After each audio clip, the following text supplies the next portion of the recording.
All right, let's jump right into this explainer by establishing the source document's core premise right out of the gate. The author argues that if we want to actually understand the modern Middle East, we really have to stop looking at it purely through the lens of 20th century geopolitics. Instead, as this quote highlights, the source frames the battle over Israel as an enduring, ancient civilizational and spiritual clash over absolute sovereignty. It's a multi-generational struggle that goes way beyond secular political borders. Welcome! Today, we're going to impartially map out a highly structured source document that defends Israel's legitimacy by systematically analyzing and dismantling arguments from secular, Islamist, and populist perspectives. My goal here is simply to guide you through the author's logic, using the data, history, and theology presented in the text to help you unpack this incredibly complex, multi-front ideological debate. Since this text covers a ton of ground, here is our roadmap for today. 1. The true roots of conflict. 2. The covenant, Isaac versus Ishmael. 3. Theology, Waqf versus biblical promise. 4. Refuting the populist right. 5. Dismantling critical social justice. And finally, 6. The sovereign verdict. Let's move right into our first section. Section 1. The true roots of conflict, beyond modern geopolitics. The source kicks things off with a historical timeline that directly challenges the popular modern narrative that Arab hostilities were just some late reaction to the establishment of the Israeli state. Look at the dates here. The author uses this to build a strictly fact-based argument. Organized violence, like the 1920 riots in Jerusalem and Jaffa, and the really devastating massacres of ancient Jewish communities in 1929, these were initiated decades before Israel ever had a military, a border, or any sort of state administration. According to the text, these early flashpoints were explicit, coordinated attempts to halt Jewish immigration entirely, which ultimately culminated in the 1947 rejection of the UN partition plan. And that brings us to Section 2, the covenant, Isaac versus Ishmael, the scriptural divide. Shifting gears from the 20th century all the way back to antiquity, the document examines what it considers the ultimate foundational text of land ownership in the region, the Abrahamic covenant. The text draws a really sharp scriptural distinction here between Abraham's two sons. While God absolutely blessed Ishmael, promising to make him a great nation, which the author notes is visibly fulfilled by the massive territorial expanse of the Arab nations today, the document points out that God systematically narrowed the boundaries of the specific land promise exclusively to the line of Isaac. This establishes an everlasting covenant that explicitly excludes Ishmael's line from that specific real estate title. Which leads us perfectly into Section 3, Theology, Waqf versus Biblical Promise, the theological frameworks.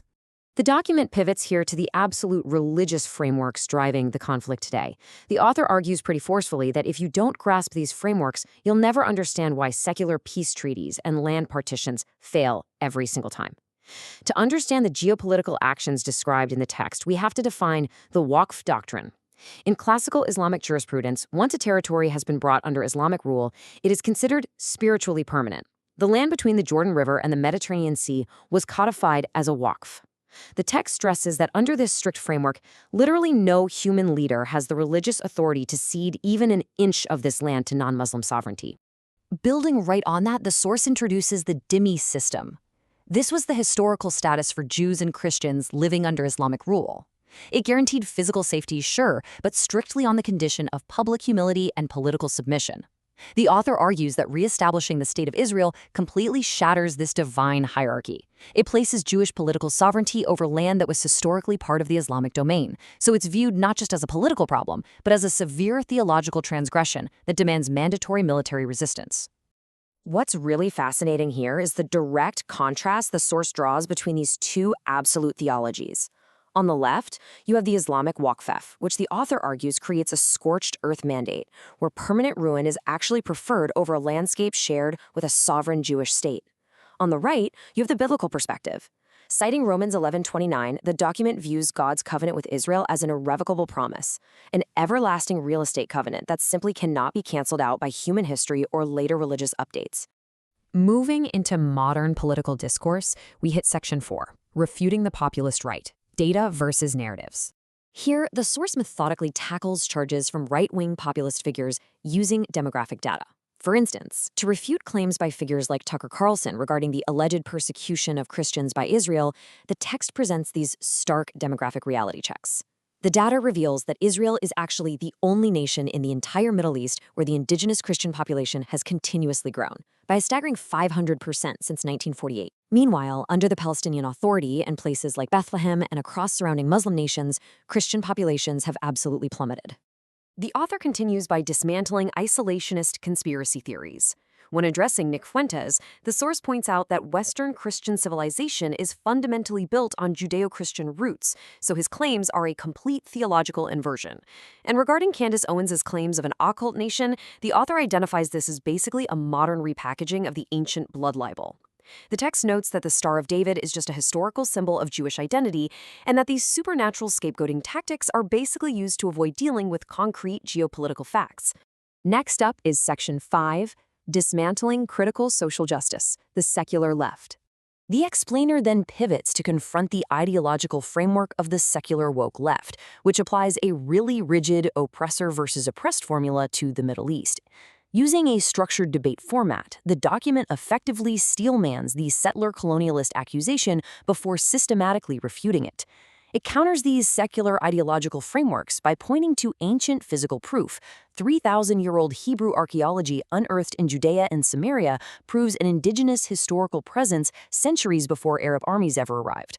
Plus, it challenges the white European invasion narrative by highlighting that over 50% of Israeli Jews are Mizrahi or Sephardic, meaning their families never even set foot in Europe, but were brutally expelled from surrounding Arab and Muslim lands.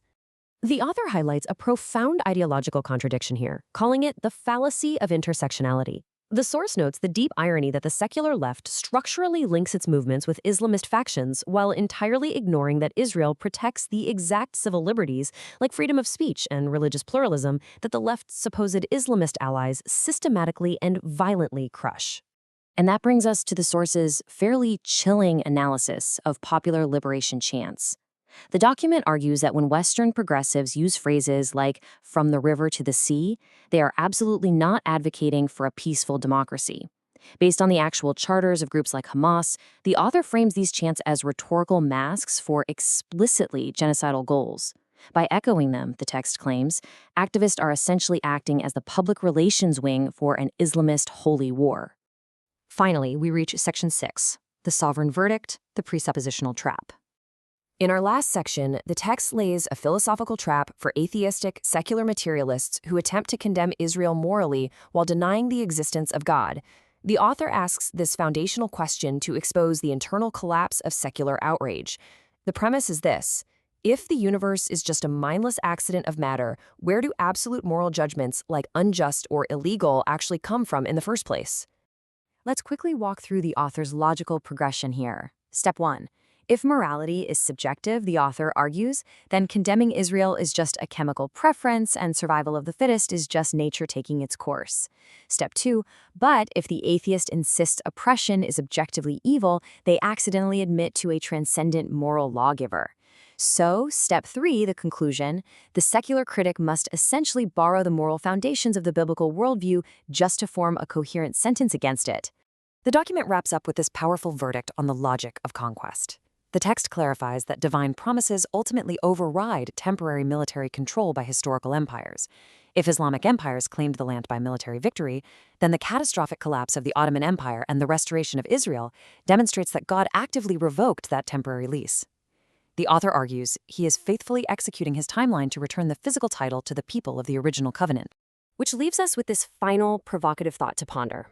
If this is truly a divine decree that cannot be overruled by human empires, protests, or secular treaties, it entirely reshapes how we view the solutions being proposed for the region today. Thank you so much for joining me for this explainer. Keep learning and keep looking at the underlying facts.